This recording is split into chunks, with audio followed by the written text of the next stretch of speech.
Hello, welcome to all. LN classes में आप सभी का स्वागत है। मैं प्रियंका द्विवेदी एलएन क्लासेस में आप सभी का बहुत बहुत स्वागत करती हूँ। एलएन क्लासेस के इस प्लेटफॉर्म के माध्यम से मास्टर्स कर रही जो छात्राएं हैं, जो छात्राएं गृह विज्ञान से अपना पीजी कर रही हैं, उनके सिलेबस में जो आपका थर्ड पेपर है, ठीक है, थर्ड पेपर में जो आपका ये वंशानुक्रम एवं वातावरण का जो बालक के विकास पर प्रभाव पड़ता है, उसको हम लोग पिछली कक्षाओं से देख रहे हैं। तो हमने वातावरण का क्या प्रभाव पड़ता है यह तो समझ लिया कि भाई 50% तो बालक के विकास पर उसका वातावरण अपना प्रभाव दिखाता है। लेकिन वो कब दिखाता है? जब बच्चा जन्म ले लेता है। बच्चे के जन्म लेने के बाद जो है वह वातावरण के संपर्क में आने के बाद स्टेप बाय स्टेप चीज़ों से प्रभावित होता है और वह सारी चीज़ें उसके विकास में अपना योगदान देती हैं। लेकिन उससे पहले, अर्थात जब तक बच्चा अपने माता के गर्भ में होता है, तब उसके ऊपर कौन कौन सी चीज़ें अपना प्रभाव डालती हैं, आज हम इस वीडियो में या इस क्लास में इस बात को समझेंगे।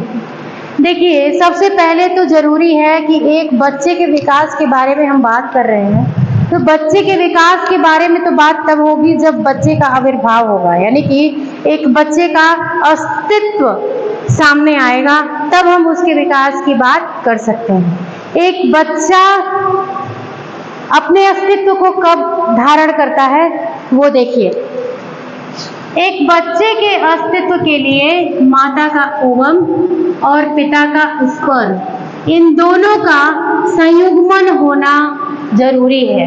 इनके संयुग्मन के बाद यहाँ पर जो संरचना बनती है, इसे हम जायगोट कहते हैं। ये क्या है? यह ओवम है या अंडाणु जिसे हम कहते हैं, और यह क्या है? यह स्पर्म है। यह हमें मादा से प्राप्त होता है और यह हमें नर से प्राप्त होता है।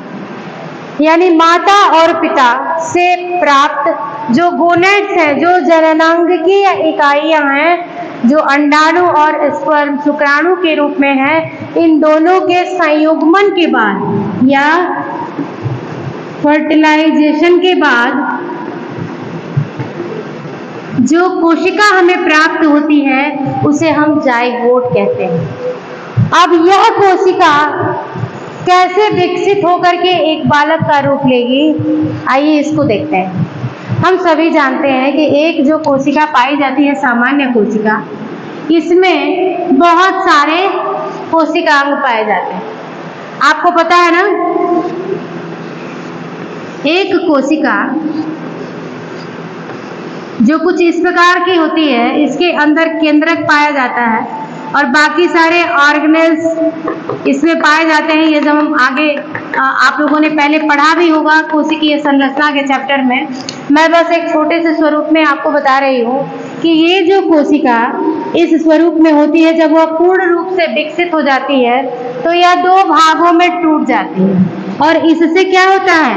दो कोशिकाओं का डेवलपमेंट होता है, ठीक है। इससे दो कोशिकाएं निर्मित होती हैं। इस तरीके से करके 1 से 2, 2 से 4, 4 से 8, 8 से 16, 16 से 32, इस तरीके से कोशिका वृद्धि होती चली जाती है। और कोशिका वृद्धि के बाद क्या बनता है? हम सभी जानते हैं कि सेल, इसके बाद सेल से मिलकर के क्या बनता है? टिश्यू, टिश्यू से ऑर्गेनेल्स, ऑर्गन बनता है, ऑर्गन मिलकर के ऑर्गन सिस्टम बनाते हैं, ऑर्गन सिस्टम, और ऑर्गन सिस्टम मिलकर के क्या बनाते हैं? बॉडी बनाते हैं। इतनी बात क्लियर हो गई। हम सभी जानते हैं कि एक शरीर की जो सबसे छोटी इकाई होती है वो हमारी कोशिका होती है, और कोशिका जब कई सारी एक जैसी कोशिकाएं मिलती हैं तो वो एक टिश्यू का निर्माण करती हैं, और जब कई टिश्यू मिलते हैं तो वह एक आर्गन यानी कि एक अंग का निर्माण करते हैं, और कई अंग एक साथ मिलते हैं तो अंग तंत्र का निर्माण करते हैं। और अंग तंत्र, जब कई अंग तंत्र एक साथ मिल जाते हैं तो एक संपूर्ण शरीर का निर्माण हो जाता है। तो ये तो हमने समझा। अब ये देखिए कि इस कोशिका में जो सबसे महत्वपूर्ण या गुणों के हस्तांतरण के लिए उत्तरदायी जो कोशिकांग होता है, जिसे हम डीएनए या क्रोमोसोम्स कहते हैं, क्रोमोसोम्स की संख्या 23 जोड़े पाई जाती है। एक स्वस्थ कोशिका में क्रोमोसोम्स की संख्या 23 जोड़े पाई जाती है। यानी कि आपका जो यह ओवम है, इसमें 23 जोड़े यानी कि कुल कितने क्रोमोसोम्स हैं? 46, और इसमें भी 46।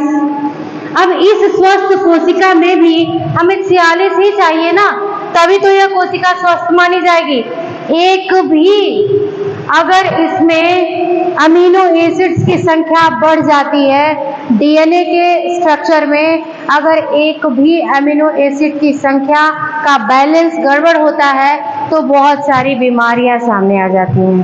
टर्नर सिंड्रोम और भी बहुत सारी बीमारियां हैं जो हो जाती हैं, जिसको हम आनुवांशिक रोगों की कैटेगरी में रखते हैं।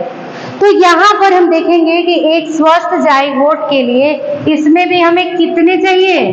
46 गुणसूत्र चाहिए, 46 क्रोमोसोम चाहिए।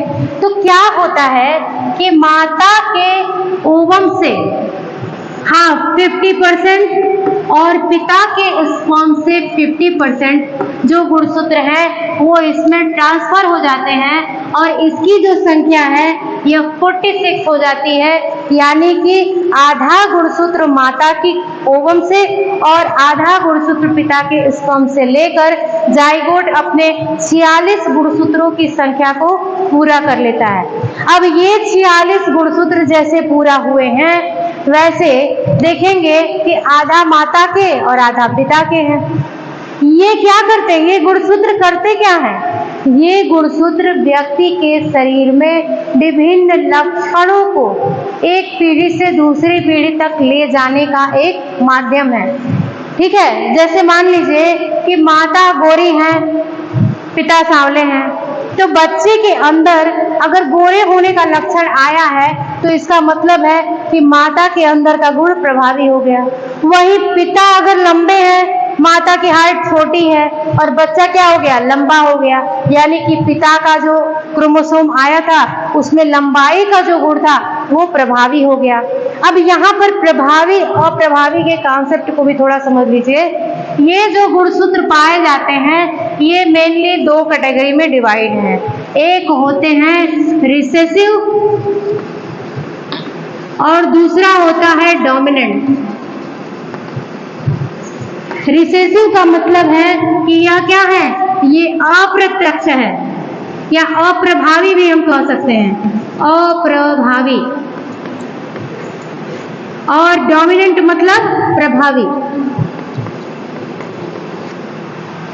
इन 46 गुणसूत्रों में सारे गुणसूत्र एक साथ प्रभावी नहीं हो सकते। ऐसा नहीं हो सकता कि माता के भी केवल प्रभावी गुण आए और पिता के भी केवल प्रभावी गुण आए, ऐसा संभव नहीं है।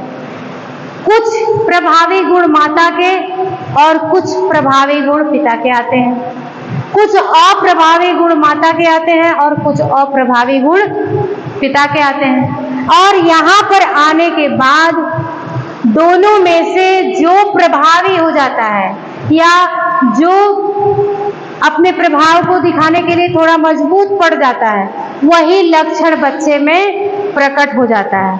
हम ये भी जानते हैं कि माता में XX क्रोमोसोम्स पाए जाते हैं और पिता में XY क्रोमोसोम पाए जाते हैं।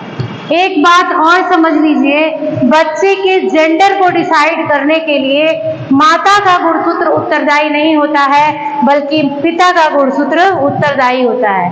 अगर माता के XX गुणसूत्र से पिता का X गुणसूत्र मैच हो जाता है और प्रभावी बन जाता है तो जाइगोट का लिंग स्त्री हो जाता है, स्त्रीलिंग हो जाता है, यानी कि बच्चा जो है वह फीमेल हो जाती है। वहीं अगर माता के X गुणसूत्र से पिता का वाई गुणसूत्र मैच कर जाता है तो शिशु का जो जेंडर है वो मेल हो जाता है। तो हमारे समाज में एक जो भ्रांति है कि किसी महिला को अगर लगातार कई लड़कियां ही हो रही हैं तो लोग महिला को ही दोष देते हैं, वो उचित नहीं है। क्या होता है, उसके लिए कौन उत्तरदायी है? उसके लिए पिता का गुणसूत्र उत्तरदायी है। और वो क्या है? ये 46 गुणसूत्रों में से कोई एक है। इन गुणसूत्रों को देखा जाए तो माता और पिता के गुण ही इसके अंदर होते हैं। आप कहते हैं ना कि फला बच्चा अपनी माँ को पढ़ा है, अपने पिता को पढ़ा है, अपने माता पिता दोनों की झलक लेकर के आए हुए हैं। तो ये हम कैसे कह पाते हैं? ये वो हम ऐसे ही कहते हैं क्योंकि दोनों माता और पिता दोनों के गुणों से मिलकर के ही एक बच्चे का जन्म हुआ है और उन दोनों के गुण किसमें हैं? बच्चे के अंदर पाए जाते हैं। अब ये एक बात और समझ लीजिए कि जब हम ये देख लेते हैं कि बच्चे के अंदर गुण आए हुए हैं तो हमारे मस्तिष्क में एक प्रश्न यह भी उठेगा कि आखिर यह जो 46 गुणसूत्र हैं वो इनके अंदर कहाँ से आए और इनके अंदर कहाँ से आए? इनके अंदर भी वैसे ही यह 46 गुणसूत्र आए। माता के अंदर यह 46 गुणसूत्र अपने माता और पिता से आए और पिता के अंदर भी यह गुणसूत्र अपने पिता और माता से आए।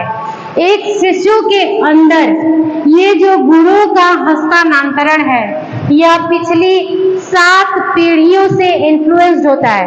इसीलिए बच्चा कभी कभी अपने माता पिता को न पढ़ के दादा दादी, नाना नानी और परदादा परनानी, मामा मामी नहीं, मामा मौसी, इस तरीके से ये क्या कर लेते हैं, उनके ऊपर उनसे चेहरा, उनके विचार, उनके गुण जो हैं वो क्या हो जाते हैं,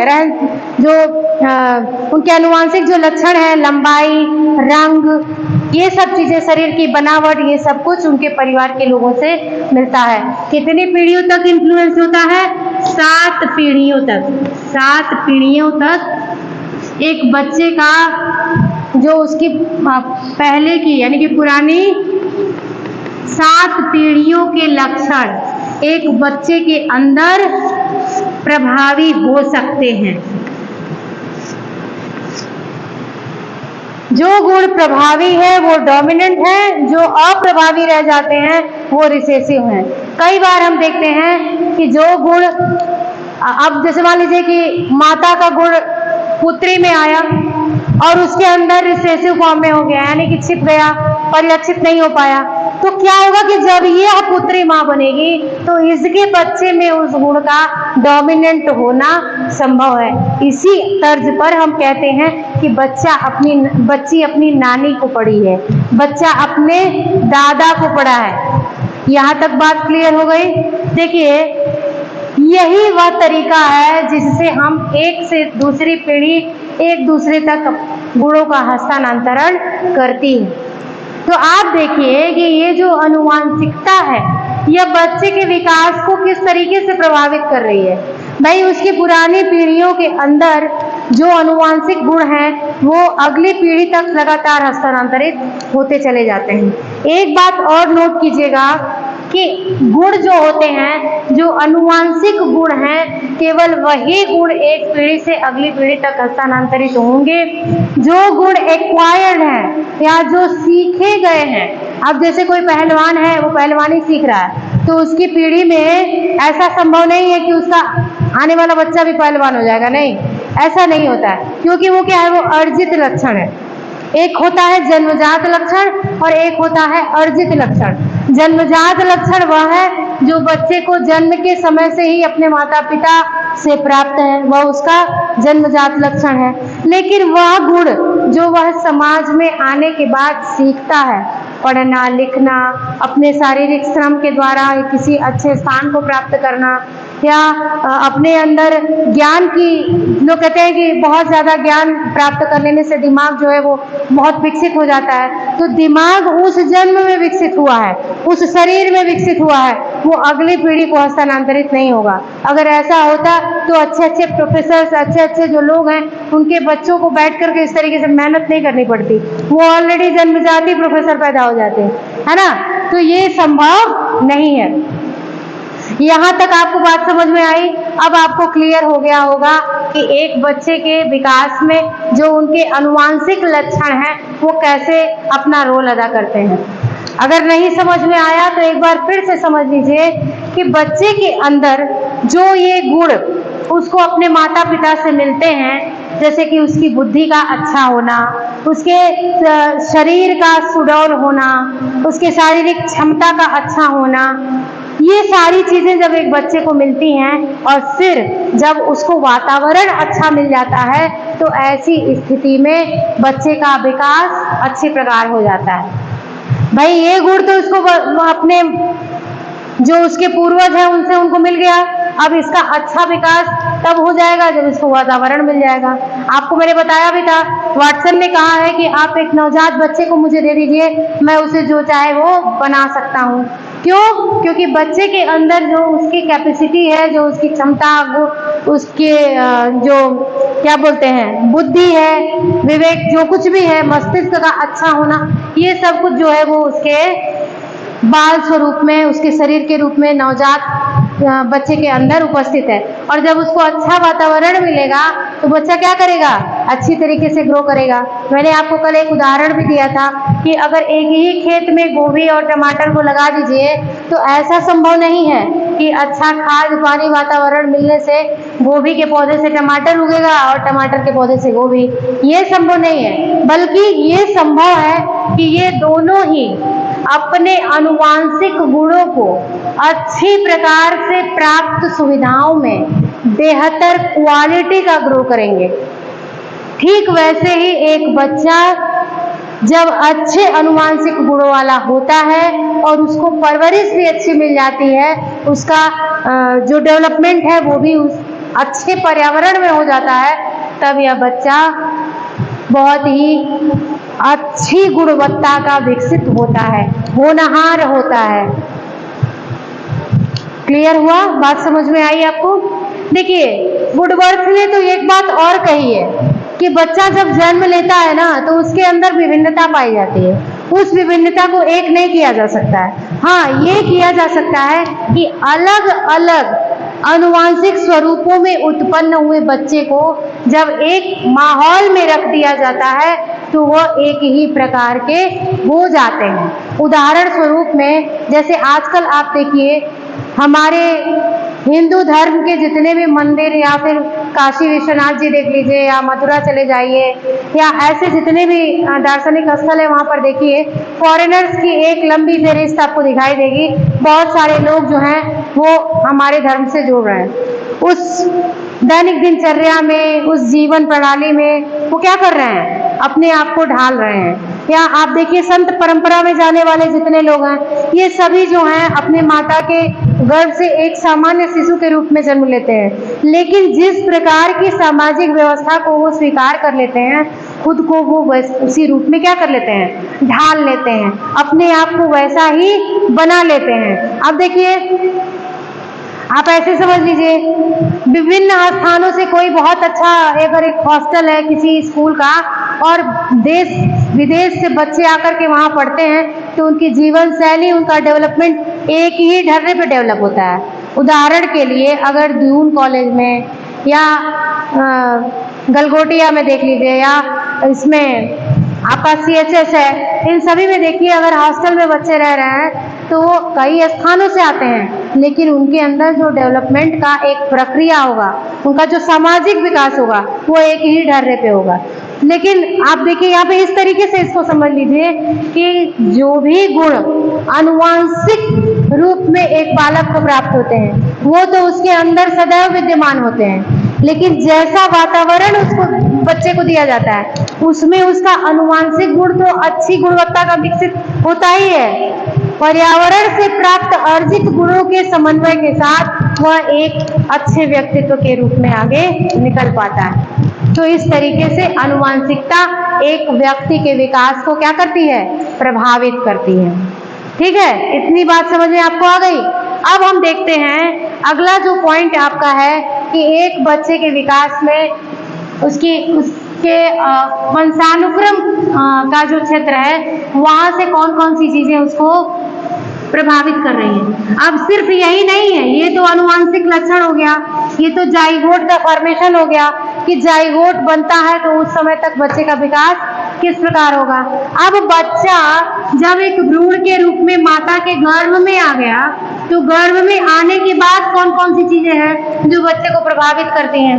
पहली चीज होती है माता का स्वास्थ्य, माता का स्वास्थ्य एवं आदतें।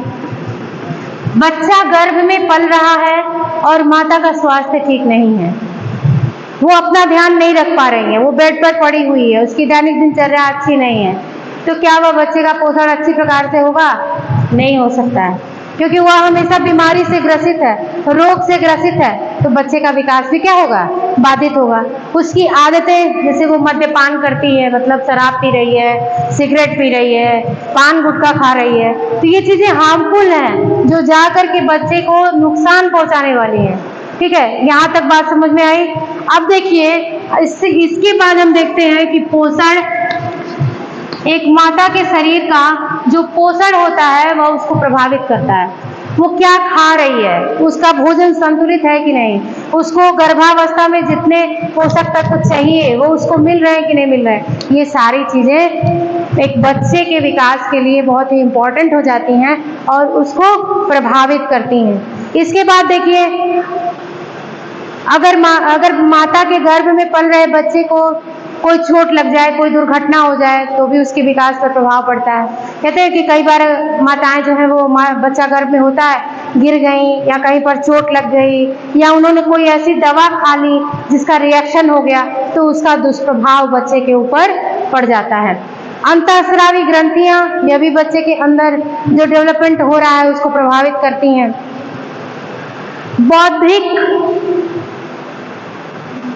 बौद्धिक विकास एक बच्चे का आनुवंशिकता पर निर्भर होता है।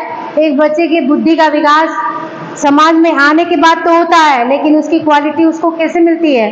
वंशानुक्रम के द्वारा मिलती है। तो बच्चे की वृद्धि, उस पर भी प्रभाव पड़ता है। भाई एक बच्चा अपने माँ के गर्भ में कैसे पल रहा है, उसकी वृद्धि समुचित हो रही है कि नहीं हो रही है, उसको डॉक्टरी चेकअप उसका समय से हो रहा है कि नहीं हो रहा है, ये सारी चीजें उसके लिए इफेक्ट करती हैं, बहुत इंपॉर्टेंट होती हैं। हाँ, एक लास्ट पॉइंट आप इसमें देख सकते हैं, लैंगिक विषमता।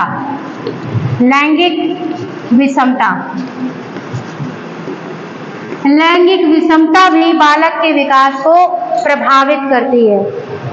जो फीमेल्स होती हैं उनके शरीर का विकास और जो मेल्स होते हैं उनके शरीर का विकास भिन्न होता है। लड़कियां जल्दी परिपक्व होती हैं, लड़कों की मैच्योरिटी में थोड़ा टाइम लगता है।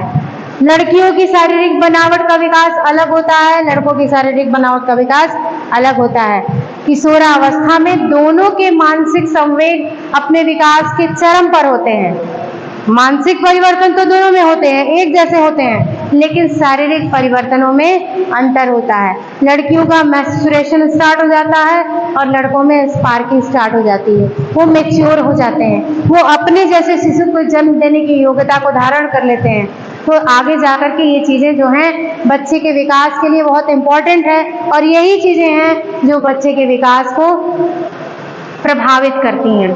तो इस क्लास में हमने देखा कि आपके थर्ड पेपर में जो आपके ह्यूमन डेवलपमेंट पर वंशानुक्रम एवं वातावरण का क्या प्रभाव पड़ता है, तो ये हमने इनके माध्यम से समझ लिया है कि कैसे जो है एक बालक के विकास को वंशानुक्रम और वातावरण प्रभावित करता है।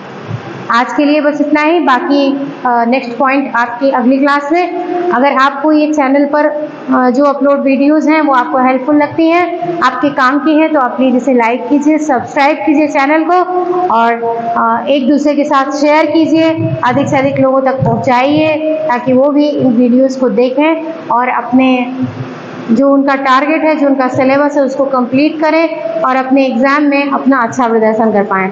Thank you very much.